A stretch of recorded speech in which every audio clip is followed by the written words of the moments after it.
السلام علیکم dear students, کیسے ہیں آپ لوگ؟ تاریخ 6 کلاس کی لیکچر نمبر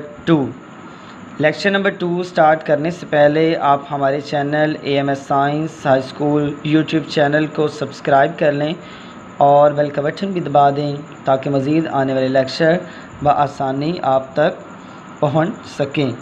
بسم اللہ الرحمن الرحیم۔ تاریخ برائے جماعت ششم، باب نمبر 1، وادی سندھ کی تہذیب، انڈس ویلی سویلائزیشن۔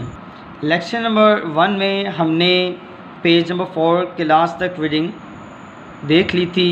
اس سے نیکسٹ دیکھتے ہیں، ہم پڑھ رہے تھے دوسری ہم عصر تہذیبوں سے تعلقات، یعنی وادی سندھ کی جو ہم عصر تہذیبیں ہیں اس سے ملتی جلتی تہذیبیں ہیں، اس سے اس کا تعلق کیا ہے۔ اس کی سمیری اور بابل کی تہذیبوں کے ساتھ بھی تجارتی اور مذہبی تعلقات قائم تھے۔ سمیریا میں کھدائی کے دوران وادی سندھ کی مہریں، برتن اور ایک پتھر کے پیالے پر کوہان والے بیل کی تصویر ملی ہے۔ ان آثار سے ان تہذیبوں کے باہمی تعلقات کا پتہ چلتا ہے۔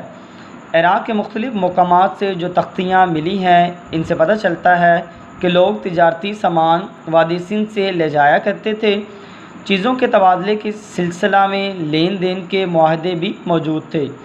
مصر سے عمارتی پتھر، کھالیں، سونا، زمرد، رسیاں، زمرد یعنی قیمتی پتھر، رسیاں اور خشک چیزیں وادی سندھ میں آتی تھیں۔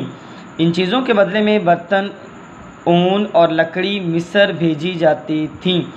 عراق سے چاندی، اونی کپڑے، چمڑا اور تیل وادی سندھ میں آتا تھا۔ یہ لانگ کویشچن نمبر 2 تک آنسر ہے اس کا۔ لانگ کویشچن 2 میں ہم نے دیکھا کہ وادی سندھ کی ہم عصر تہذیبوں سے تعلقات کیا تھے۔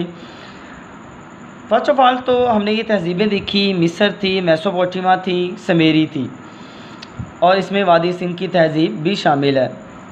اب ان تہذیبوں کے آپس میں تعلقات کیا تھے اس میں ہم نے وہ دیکھا، اور وادی سندھ کی تہذیبوں میں ہمیں مہریں ملی، برتن ملے، پتھر کے پیالے ملے۔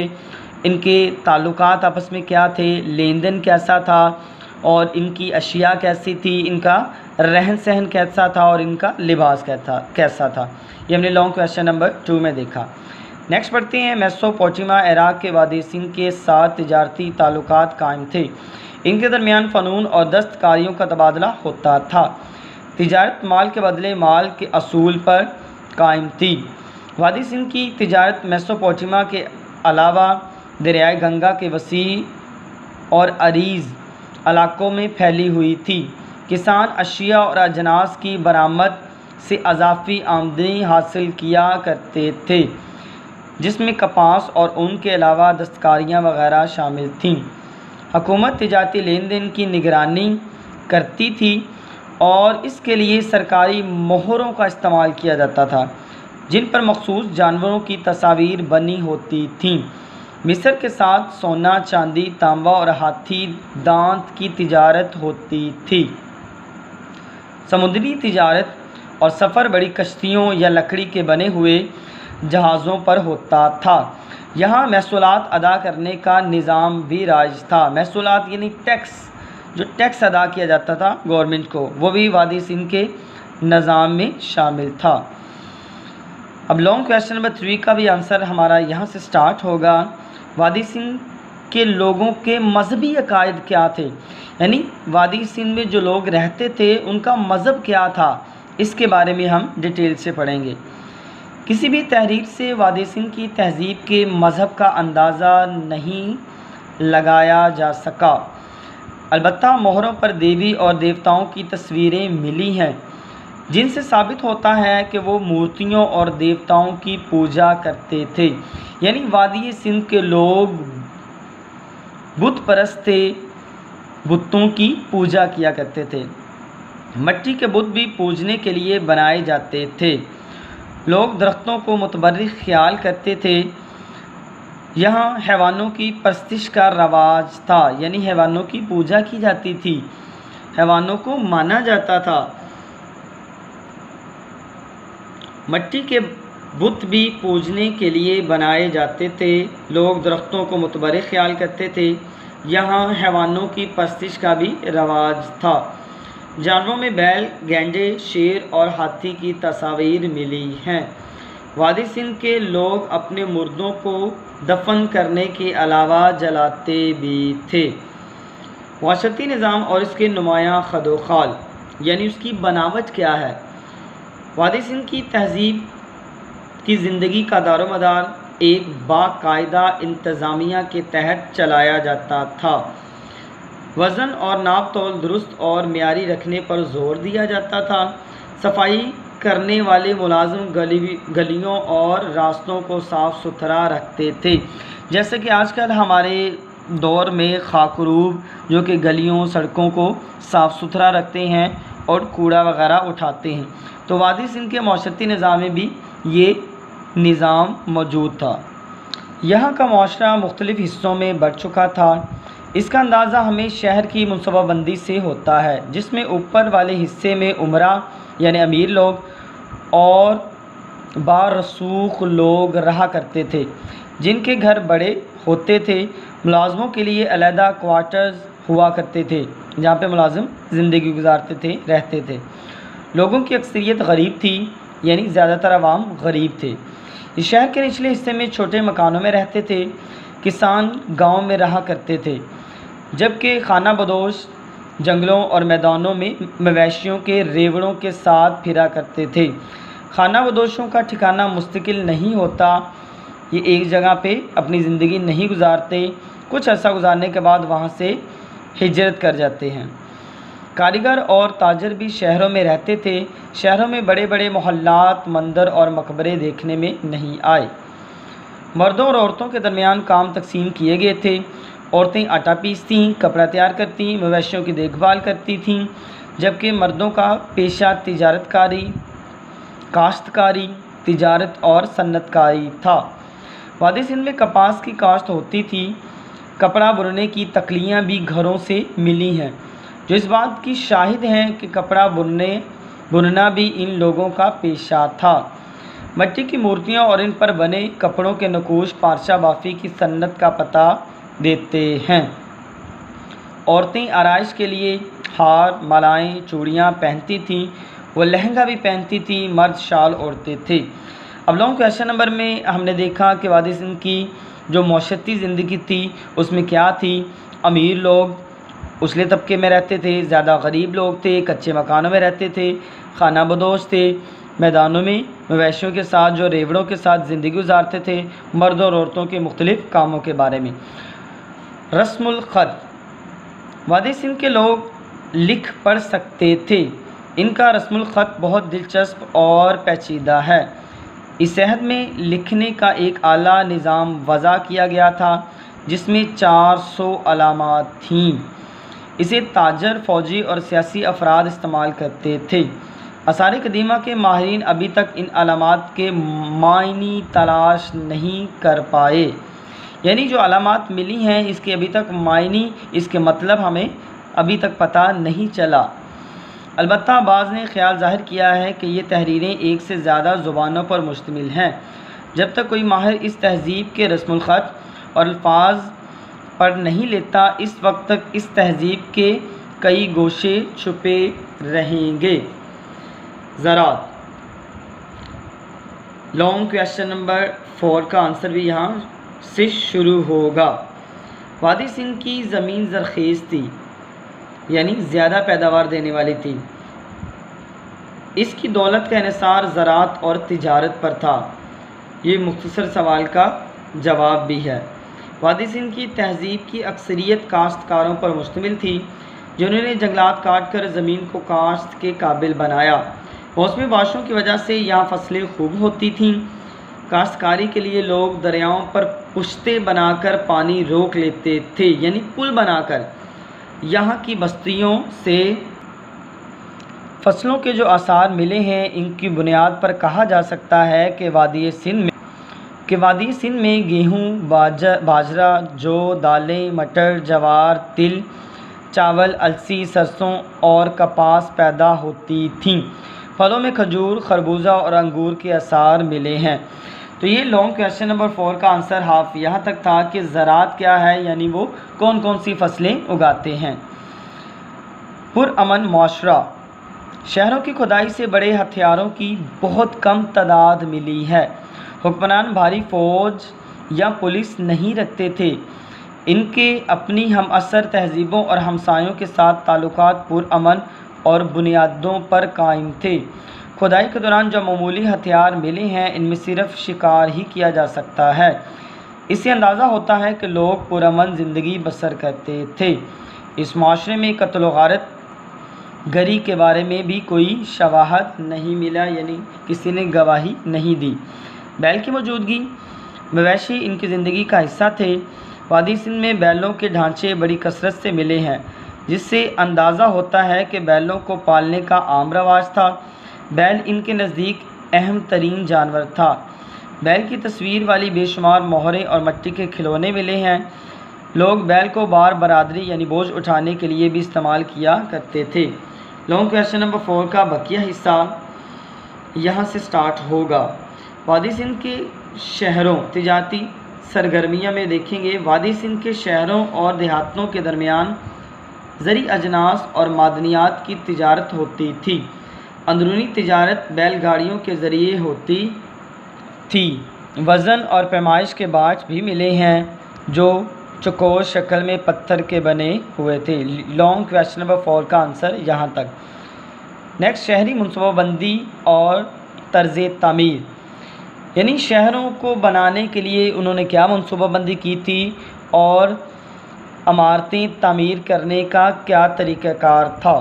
لانگ کویشچن نمبر 5، وادی سندھ کے لوگ فن تعمیر سے بہت اچھی طرح واقفیت رکھتے تھے۔ شہر اور قصبے بڑے سلیقے منصوبہ بندی سے بنائے جاتے تھے۔ کاریگر اینٹیں بنانے اور انہیں پکانے کا فن جانتے تھے۔ وہ مکانات کی بنیادیں گہری اور مضبوط بناتے تھے اور ظاہری خوبصورتی پر بھی دھیان دیتے تھے۔ مکانات شہر کی سڑکوں کے کناروں پر بنائے گئے تھے۔ ان کی تعمیر میں پکی اینٹیں استعمال ہوئی ہیں۔ ہر گھر میں غسل خانہ تھا جو بیرونی گلی کی طرف بنایا جاتا تھا۔ گھروں کی ایک سے زیادہ منزلیں ہوتی تھیں۔ اوپر والی منزل تک جانے کے لیے سیڑھیوں کا استعمال کیا جاتا تھا۔ مکانوں میں روشنی اور ہوا کا معتدل انتظام تھا۔ یہاں پہ کچھ ڈائیگرام ہم دیکھ سکتے ہیں کہ شہری منصوبہ بندی میں پختہ نالیاں تھیں، غسل خانے بھی بنائے گئے تھے اور موہنجو دڑو کی آپ ایک گلی دیکھ سکتے ہیں۔ قدیم ہڑپا میں شہروں سڑکوں کی تعمیر اس اندازے سے کی گئی تھی کہ لوگ مختلف محلوں اور قصبوں میں آسانی سے آ جا سکیں۔ تنگ پھاٹک بھی بنائے گئے تھے جن میں سے ایک وقت میں صرف ایک بیل گاڑی گزر سکتی تھی۔ کھدائی سے پتہ چلا ہے کہ ایک سیدھی سڑک 1 کلومیٹر لمبی تھی اور اس کی چوڑائی 9 کلومیٹر تھی۔ یہ فنی طرز تعمیر اور شہری منصوبہ بندی، اس میں ہم نے مختلف شہروں کے بارے میں پڑھا اور ہم نے دیکھا کہ وہ شہر کیسے تعمیر کیے گئے تھے، گھر کیسے تعمیر کیا جاتے تھے اور اس میں کیا کیا چیزیں ملتی تھیں۔ نکاسی آب کا انتظام، گندے پانی کی نکاسی کا عمدہ انتظام تھا۔ گندے پانی کے نکاس کے لیے بالترتیب چھوٹی اور بڑی نالیاں بنائی جاتی تھیں۔ چھوٹی نالیوں کو اینٹوں اور بڑی نالیوں کو پتھر کی بڑی سیلوں سے ڈھانپ دیا جاتا تھا۔ گندے پانی کو بڑی نالیوں سے ملایا جاتا تھا۔ اس طرح گندا پانی شہروں سے باہر چلا جاتا تھا۔ قدیم دور میں ایسا کوئی شہر نہیں جہاں نکاسی آب کا اتنا بہتر انتظام اور عمدہ سہولیات موجود ہیں۔ غلے کے گودام، موہنجو دڑو میں زیادہ تر غلے کے گودام دریا کے کنارے پر واقع تھے۔ مختلف علاقوں سے گندم اکٹھی کر کے دریا کے راستے گوداموں تک لائی جاتی اور پھر دوسرے علاقوں کو بھیجی جاتی تھیں۔ اس مقصد کے لیے پختہ سڑکیں بھی بنائی گئی تھیں۔ گوداموں کے نیچے پکے فرش بنے ہوتے تھے۔ سرکاری ملازمتوں کی تنخواہیں اسی غلہ سے ادا کی جاتی تھیں۔ غلہ بطور کرنسی بھی استعمال ہوتا تھا۔ ہڑپا میں غلہ کے بڑے بڑے گودام موجود تھے جن میں فالتو غلہ رکھا جاتا تھا۔ مقامی آبادی کا انخلاء۔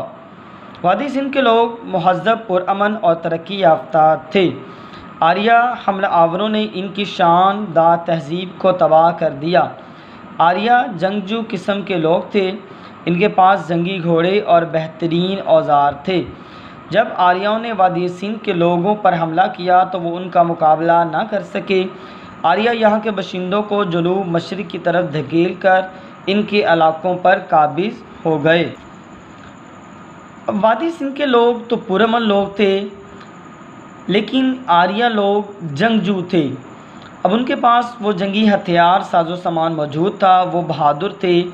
انہوں نے وادی سندھ کی تہذیب پر قبضہ کر لیا اور ان لوگوں کو وہاں سے جنوب مشرق کی جانب دھکیل دیا۔ یہ لانگ کویشچن نمبر 5 کا ہمارا یہاں تک جواب تھا۔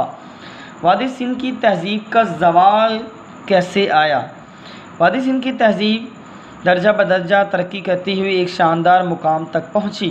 اس کا اثر ایک وسیع علاقے پر ہوا، مگر 1500 قبل مسیح میں یہ اچانک غائب ہو گئی۔ اس کے شہر زمین میں دفن ہو گئے۔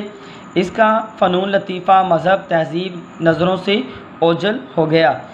وادی سندھ کی تہذیب کے زوال کے اسباب کے بارے میں ماہرین آثار قدیمہ کے درمیان اختلاف پایا جاتا ہے۔